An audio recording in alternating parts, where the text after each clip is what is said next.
So ఏదైనా అదే అంటున్నా క్లైమాక్స్ మన బాహుబలి 1లో మనం ఎంత ఎవరు చంపారని ఉంటారు బయటకు వస్తాం కదా, అంతే సస్పెన్స్ తో మరి ఈ సినిమా కూడా బయటకు వస్తాం. ఖచ్చితంగా బాహుబలి కట్టప్ప ఎవరనేది ఇందులో ఇంకా తెలియదు అన్నమాట.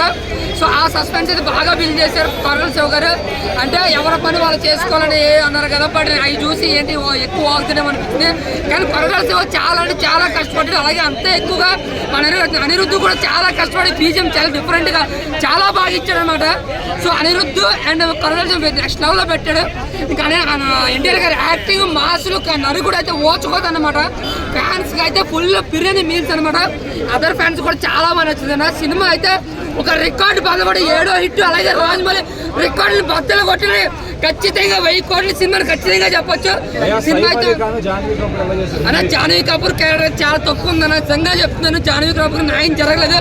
బట్ సినిమా అంతా కూడా సాయి పల్లికను మన శ్రీకాంత్ గారు అండ్ మన ఎన్టీఆర్ గారి సినిమా అంతా కూడా ఆయన కేవలం చుట్టముల్లో పాట కోసం జాహ్నవి కపూర్ని పెట్టినట్టు అనిపించింది అనమాట. సెకండ్ హాఫ్ లో హీరోయిన్ వస్తే అదంతా కూడా జాహ్నవి కపూర్ కోసం మాట్లాడుకున్న ఇందులో హీరోలు ముగ్గురు హీరోలు అన్న, కొరటాల శివ, అనిరుద్ధ్, ఎన్టీఆర్ అన్న.